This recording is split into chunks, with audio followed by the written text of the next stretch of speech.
আমার নাম রাহাত রাতুল, বৈষম্যবিরোধী ছাত্র আন্দোলন বরিশাল মহানগর। এবং আমি সবথেকে বড় পরিচয় হলো আমি সরকারি শহীদ হাতেম আলী কলেজের অনার্স থার্ড ইয়ার একজন স্টুডেন্ট। সরকারি শহীদ হাতেম আলী কলেজের সাধারণ শিক্ষার্থীরা একটা ব্যানারে আমরা প্রতিবাদ স্বরূপ একটা মিছিল বের করছি। বের করার সাথে সাথে তারা আমাদের ছবি এবং ফুটেজ তুলে রাখে বিএনপির এখানে ছাত্র দলের কিছু ভাইরা। এবং এখান থেকে আমরা গেটে আসার পরে দেখি যে বরিশাল পলিটেকনিক, বরিশাল আলেকান্দা কলেজ এরাও এখানে আসে স্টুডেন্টরা। তাদের নিয়ে আমরা অনেক মানুষজন হতে আমরা বলছি যে ঠিক আছে আমাদের কলেজে একটা রাউন্ড দিয়ে আমরা ওখান থেকে চত্বরটা ঘুরে এখান থেকে পশ্চিম পাশ দিয়ে আসবো। গ্রন্থকারের সামনে আসতে না আসতেই তারা ওখানে বিএনপির কিছু ছাত্র দলের ভাইরা ছিল, তারা আমাদের উপরে আমাদের দেখি স্লোগান তোলে এবং আমরাও স্লোগান তুলে। আমাদের যে শিক্ষার্থীরা ছিল তারাও স্লোগান তোলে, তারাও হাতে তালি দেওয়া শুরু করে, আমাদের হাতে তালি দেওয়া শুরু করে। তারা আমাদেরকে হামলা করার জন্য চেষ্টা করতে থাকে এবং যারা সিনিয়র ছিল ওখানে তারাও আমাদের কাছে কথা বলার জন্য আসে। এবং আমিও ওখানে শাওন ভাই নামে একজন ছিল আমাদের কলেজের এখানে আসে, তাকে বলছি যে ঠিক আছে আমি দেখছি আপনি তাদেরকে ফিরান। এটা বলার সাথে সাথে তাদের সাথে যে ছেলেপেলে ছিল তারা আমার গলা ধরে চাপে চেপে ধরে। এরপরে আমি বলছি যে সে আমাকে গলা ধরলো কেন, ধাক্কা দিল কেন, আপনি এটা দেখেন, আমি দেখতেছি তুমি দেখো। বলতে না বলতে আমার মাথার উপরে আঘাত করে এবং হাতে, এবং অনেকজনই আঘাত করা শুরু করে। আমি একা না, আমার সাথে আরও কয়েকজন আছে, এভাবে আহত হয়েছে। আমার নাম রাহাত রাতুল, বৈষম্যবিরোধী ছাত্র আন্দোলন বরিশাল মহানগর। এবং আমি সবথেকে বড় পরিচয় হলো আমি সরকারি শহীদ হাতেম আলী কলেজের অনার্স থার্ড ইয়ার একজন স্টুডেন্ট। আপনাদের অবগতির জন্য প্রথমেই বলতেছি যে আপনি যে ন্যারেটিভটা দিচ্ছেন সাধারণ শিক্ষার্থী, আপনি প্রথমেই আপনার ন্যারেটিভেই আমার মনে হয় ভুল করেছেন। সেটা এরা কেউ সাধারণ শিক্ষার্থী নয়, এরা বৈষম্য বিরোধী ছাত্র যে ব্যানার, সেই ব্যানারের পোস্টধারী তারা। এবং তারা যখন এখানে এই পরিস্থিতি সৃষ্টি হয় এবং এই পরিস্থিতিতে আমাদের এখানকার আমার টিমের মেম্বার ওই কলেজের দায়িত্বে ছিল আজকে, উনি দায়িত্বে থাকাকালীন সময় উনি যখন এখানে সদস্য কার্যক্রম শুরু করেছেন, সেই কার্যক্রম শুরু হওয়ার পরে বৈষম্য বিরোধী ছাত্রদের ব্যানারে এইখানে যদি শুধু হাতেম আলী কলেজের স্টুডেন্ট থাকতো আমরা সেটাকে অবশ্যই সাধুবাদ জানাই। এখানে তারা এই মহানগরের অধীনস্থ বিভিন্ন শিক্ষা প্রতিষ্ঠানের, যাদেরকে আপনারা এখানে দেখতে পারবেন, একটা ভিডিও আমাদের কাছে আছে। আপনাদের সাথে আরও বলতে পারি যে ক্যাম্পাসে কিন্তু সিসি ক্যামেরার আওতাভুক্ত। আপনারা প্রকৃত ঘটনা সিসি ক্যামেরা ফুটেজ পাইলে দেখতে পারবেন। এবং এখানে দেখেন যে এখানে পলিটেকনিক ইনস্টিটিউটের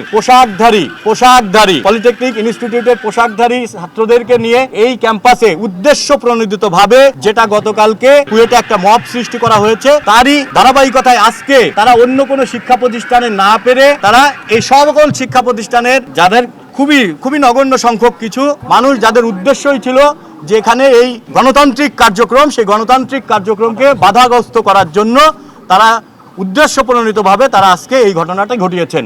আমরা সদস্য ফর্ম, আপনাকে বেসিক বিষয় বুঝতে হবে যে আমরা এই সদস্য ফর্মটা শুধু আমরা এই কলেজের যারা স্টুডেন্ট, এই কলেজের যারা রানিং ছাত্র, যারা ছাত্রদলকে ভালোবাসবে, যারা বিএনপির রাজনীতিকে বিশ্বাস করে, যারা জিয়াউর রহমানের আদর্শকে বিশ্বাস করে বাংলাদেশে রাজনীতি করতে চায়, সেই সংখ্যক সাধারণ ছাত্রদেরকে আমরা সুযোগ করে দেওয়ার যে অবাধ দ্বার আমরা উন্মোচন করেছি, সেই কার্যক্রম শুধু এই কলেজ স্টুডেন্টদের জন্য আমরা অবস্থান নিয়েছিলাম।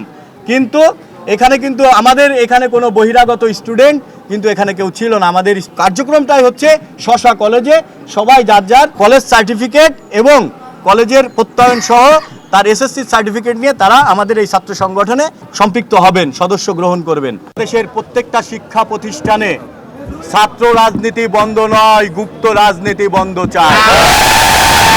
আমরা জানি যে কুয়েটে একটা সন্ত্রাসী হামলা হয় কুয়েটে সাধারণ শিক্ষার্থীদের উপর এবং তারা আহত হয়। তো ওইটার প্রেক্ষিতেই হাতেম আলী কলেজে একটা প্রসেশন ছিল, তো সেখানে কিছু অনাকাঙ্ক্ষিত ঘটনা হয় এবং হাতেম আলী কলেজের কিছু শিক্ষার্থী আহত হয় সেখানে। তো সেখানে যারা আর কি এই হামলা করেছিল তারা ছাত্র দলের পরিচয় ব্যবহার করেছিল।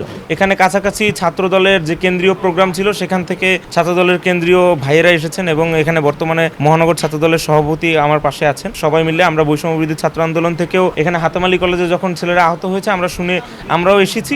আমরা দেখার জন্য ভাইদের সাথে একটা পিসফুল নেগোসিয়েশনে গিয়েছি এবং আমাদের এখানে একটা সমাধান এসেছে এবং আমরা উপলব্ধি করতে পেরেছি যে ঘটনায় আসলে কি সমস্যা ছিল এবং আমরা সেটার সমাধানের জন্য ঘোষণা দিয়েছি এবং কিছু চুক্তিবদ্ধ হয়েছে যে হাতেম আলী কলেজে বহিরাগত যারাই রাজনীতি চর্চা করবে, যারাই ভিন্ন মতাদর্শ চর্চা করবে, তারা যেন হাতেম আলী কলেজেরই ছাত্র হয়। তারা যেন হাতেমালি কলেজের বাইরের কোনো প্রতিষ্ঠান থেকে এসে যেন এই ক্যাম্পাসে প্রভাব বিস্তার না করে। আসলে বিষয়টা কিছু অনাকাঙ্ক্ষিত ঘটনা এই জায়গায় হয়েছে, কিন্তু তারা নামধারী ছাত্রদল নেতা, কিন্তু তারা আমাদের ছাত্রদলের হয়তো কেউ না, কিন্তু নাম ব্যবহার করে দুই আওয়ামী লীগের কিছু ছেলে ছিল ভাইয়া।